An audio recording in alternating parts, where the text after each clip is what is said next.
Hello friends, আসসালামু আলাইকুম। আশা করি সকলেই ভালো আছেন। আল্লাহর রহমতে আমিও ভালো আছি। নারিকেলের নাড়ু বলেন তো কে না পছন্দ করে? কম বেশি সকলেই কিন্তু নারকেলের এই নাড়ুটা আমরা পছন্দ করি।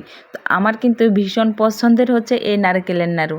আর তাও যদি আখের গুড় দিয়ে বানানো হয়, দেখতে যতটা সুন্দর লাগে, খেতে কিন্তু ভীষণ ভালো লাগে। তো এই ভাদ্র মাস আসলেই কিন্তু আমাদের গ্রাম অঞ্চলে মা দাদিরা গাছ থেকে পাকা পাকা নারকেল পেড়ে ঘরে সংরক্ষণ করে রাখে। আর পুরো 5 থেকে 6 মাস পর্যন্ত এরকম ঘরে রেখে নারকেল দিয়ে মাঝে মাঝেই নারকেল দিয়ে এরকম নাড়ু তৈরি করে। তো আজকে আমি 4টা নারকেল দিয়ে নাড়ু তৈরি করব, তাই গাছ থেকে 4টা পাকা পাকা নারকেল পেড়ে নিয়েছি। নারকেলগুলো মাঝখান থেকে ফাটিয়ে আমি পরিষ্কার করে নিয়েছি। এখন এই নারকেলগুলো আমি কুচি কুচি করে কুড়িয়ে নেব। নারকেল কোড়ানি দিয়ে আমি নারকেলগুলো কুড়িয়ে নেব। আর এদিকে আমি মুড়ি নিয়েছি, মুড়িগুলো দিয়ে আমি ছাতু তৈরি করে নেব। পাটায় বেটেও তৈরি করা যাবে, তো একটু সহজ করার জন্য আমি ব্লেন্ডার জারে দিয়ে মুড়িগুলো আমি ছাতু তৈরি করে নিয়েছি। এক কথায় মুড়িগুলো গুঁড়ো করে নিলেই হবে, তা শিলপাটায় অথবা ব্লেন্ডারের জারে যে কোনোভাবে আপনারা মুড়িগুলো গুঁড়ো করে নেবেন। তো আমি 3 থেকে 4 বারের মতো মুড়ি নিয়ে গুঁড়ো করে নিয়েছি। যেহেতু ব্লেন্ডার জারটা ছোট, সেহেতু অল্প অল্প করে আমি গুঁড়ো করে নিয়েছি। দেখুন এতটুকু পরিমাণ আমি গুঁড়ো করে নিয়েছি, মানে 200 গ্রামের মতো হবে। আর এদিকে আমার সম্পূর্ণ নারকেলগুলো কোরানো হয়ে গেছে। এখানে 4টা নারকেল নিয়েছি, 4টা নারকেল এখানে কুড়িয়ে নিয়েছি ভালোভাবে। এখন একটা পাত্রে আমি ঢেলে নিচ্ছি। সম্পূর্ণ নারকেলগুলো এই পাত্রে আমি ঢেলে নেব এবং কিছুক্ষণ সময় চুলার আঁচে ভেজে নেব। চুলায় মৃদু আঁচে নারকেলগুলো ভেজে নেওয়ার ফলে কিন্তু নারকেল থেকে অনেক ভালো একটা স্মেল আসে এবং অনেক দিন পর্যন্ত এই নারকেলের নাড়ুটা সংরক্ষণ করে রাখা যায়। তো অনেকেই আছে নারকেলের নাড়ুটাকে মানে নারকেল গুঁড়ো না ভেজে এর সাথে চিনি অথবা আখের গুড় মিক্স করে সরাসরি নারকেল নাড়ু তৈরি করে নেয়। তবে সেক্ষেত্রে সেই নারকেলের নাড়ুটা বেশি দিন সংরক্ষণ করে রাখা যায় না। তো এইভাবে 5 থেকে 6 মিনিটের মতো আমি নারকেলগুলো একটু ভেজে নেব এবং যখন দেখবেন খুব সুন্দর একটা স্মেল বের হবে এবং সামান্য পরিমাণ কালারটা কিন্তু নারকেলের চেঞ্জ হয়ে আসবে, ঠিক সেই পর্যায়ে আমি এখানে আখের গুড় অথবা চিনি ব্যবহার করব। তো আজকের ভিডিওটা যদি ভালো লেগে থাকে প্লিজ চ্যানেলটিকে সাবস্ক্রাইব করে পাশে থাকা বেল বাটনটি অন করতে ভুলবেন না। এতে করে আমার পরবর্তী ভিডিও আপনাদের কাছে নোটিফিকেশন আকারে পৌঁছে যাবে। আপনাদের একটা লাইক কমেন্ট শেয়ার আমাদের কিন্তু নতুন নতুন ভিডিও তৈরি করার উৎসাহ যোগায়। তো প্লিজ ভিডিওটা ভালো লাগলে একটা লাইক কমেন্ট শেয়ার করতে ভুলবেন না। তো দেখুন 5 থেকে 6 মিনিট নারকেলগুলো আমি ভেজে নিয়েছি। এখন এর মধ্যে আমি পরিমাণ মতো আখের গুড় দিয়ে দিব। তো আপনারা যেই বাটি মেপে নারকেল কোড়াটা নেবেন সেই বাটির অর্ধেক অনুযায়ী চিনি অথবা আখের গুড় ব্যবহার করবেন।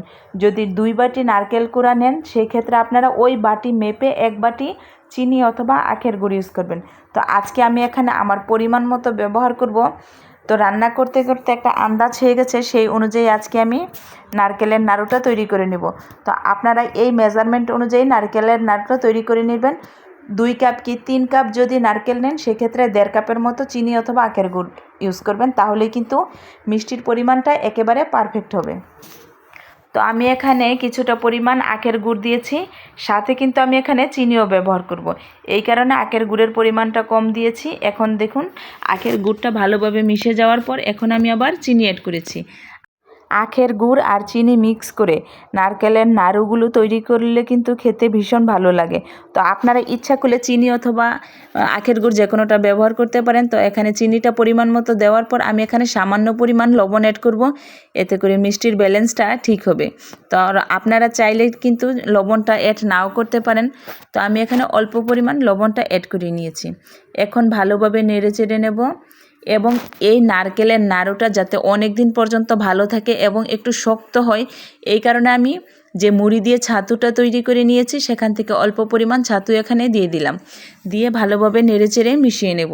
তো আরও একটু ছাতুর যদি প্রয়োজন হয় সেক্ষেত্রে পরবর্তীতে আবার আমি অ্যাড করব। একটু নেড়েচেড়ে মিশিয়ে নেওয়ার পর দেখুন আরও অল্প একটু ছাতু আমি এখানে অ্যাড করব।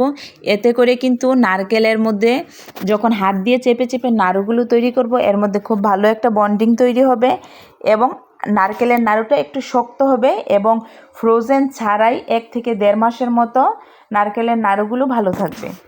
তো হাত দিয়ে যখন এইভাবে চাপ দেওয়ার পর যখন দলা পেকে যাবে তখন চুলা থেকে নামিয়ে নিলেই হবে। তো দেখুন আমার একেবারে রেডি হয়ে গেছে নারকেলের পুরটা। এখন আমি অল্প কিছুটা ঠান্ডা হয়ে গেলেই কিন্তু হাত দিয়ে চেপে চেপে নারকেলের নাড়ুগুলো তৈরি করে নিতে হবে। তো কিছুটা গরম থাকা অবস্থায় কিন্তু নারকেলের নাড়ুগুলো তৈরি করে নিতে হবে। ঠান্ডা হয়ে গেলে কিন্তু খুব ভালোভাবে গোল করা যাবে না, শেপটা সুন্দর আসবে না। তো আমি এখানে কিন্তু কোনো ঘি ব্যবহার করিনি, যেহেতু আমি নারকেলটা একটু ভেজে নিয়েছি, এতে করে কিন্তু নারকেল থেকেই অনেকটা তেল বেরিয়ে আসছে। দেখুন প্রথম একটা নাড়ু তৈরি করেছি, এতে কিন্তু আমার হাতে অনেকটা তেল লেগে আছে। এই কারণে কিন্তু আমি হাতে কোনো রকম ঘি অথবা তেল ব্যবহার না করে কিন্তু আমি নাড়ুগুলো তৈরি করে নিয়েছি।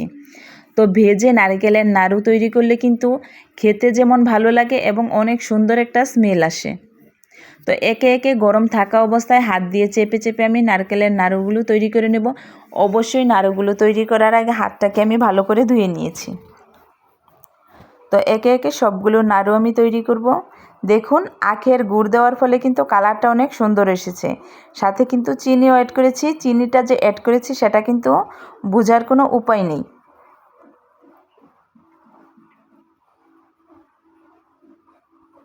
তো একে একে সবগুলো নারকেলের নাড়ু আমি তৈরি করে নেব। ছোটোবেলায় দেখতাম যে এই ভাদ্র মাস আসলেই কিন্তু গ্রাম অঞ্চলে নারকেল গাছগুলো বেছে দেওয়া হতো, পরিষ্কার করে দেওয়া হতো। ঠিক সেই সময় গাছ থেকে পাকা পাকা নারকেলগুলো পেড়ে নিত এবং সেই নারকেলগুলো ঘরের মধ্যে ঝুলিয়ে রাখা হতো এবং পুরো বছর জুড়ে সেই নারকেলগুলো দেখে দেখে খাওয়া হতো। নারকেলের নাড়ু, পিঠা, বিভিন্ন রকম রেসিপি তৈরি করে ছোটোবেলায় দেখতাম মা দাদিরা তৈরি করতো। তো আমাদের গাছ থেকে এই নারকেলগুলো পাড়া হয়েছে। দেখুন সবগুলো নাড়ু কিন্তু আমার তৈরি করা হয়ে গেছে। দেখুন প্রত্যেকটা নাড়ু দেখতে কতটা সুন্দর আর কতটা লোভনীয় লাগছে। তো এইভাবে নাড়ুগুলো রেখে দিলে কিন্তু একটার সাথে আরেকটা একটু একটু লেগে যাবে। এই কারণে আমি একটা বক্স নিয়েছি, বক্সের মধ্যে সামান্য পরিমাণ ছাতু ছিটিয়ে দিয়েছি এবং একটা লেয়ার নারকেলের নাড়ু দিয়েছি, উপর দিয়ে আবার কিছুটা পরিমাণ ছাতু আমি ছিটিয়ে দেব।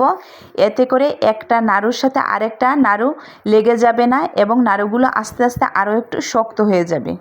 তো দেখুন সুন্দর করে গুছিয়ে দিচ্ছি। এখন উপর দিয়ে আবার আমি কিছুটা পরিমাণ ছাতু ছিটিয়ে দেব। তো এই নারকেলের নাড়ুগুলো কিন্তু আমি রাত্রে তৈরি করেছি।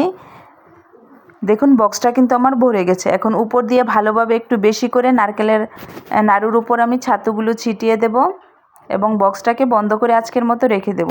তো আগামীকালকে আবার দেখিয়ে দেব যে নারকেলের নাড়ুগুলো এইভাবে রেখে দিলে কিন্তু অনেকটা শক্ত হয়ে যায়।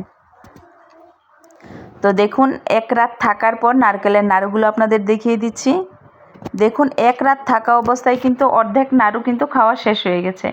ঘরে এরকম লোভনীয় রেসিপি যদি থাকে তবে বলেন কার আবার না খেতে মন চায়। তো দেখুন এক রাত এরকম ছাতুর উপর থাকার ফলে কিন্তু নাড়ুটা কিন্তু অনেকটাই শক্ত হয়ে গেছে। ঠিক এইভাবে আপনারা নারকেলের নাড়ুগুলো তৈরি করে 1 থেকে 1.5 মাসের মতো ফ্রোজেন ছাড়াই সংরক্ষণ করে রাখতে পারবেন। আমাদের মা দাদিরা ছোটোবেলায় দেখতাম যেইভাবে নাড়ু তৈরি করতো, ঠিক সেই টিপস অবলম্বন করে আজকের এই নাড়ুগুলো আমি তৈরি করেছি। আশা করি আজকের ভিডিওটা ভালো লাগবে। আপনারা যদি অল্প সময়ের জন্য নাড়ু তৈরি করতে চান সেক্ষেত্রে এই ছাতুটা ব্যবহার নাও করতে পারেন। সবাইকে অসংখ্য ধন্যবাদ। খোদা হাফেজ।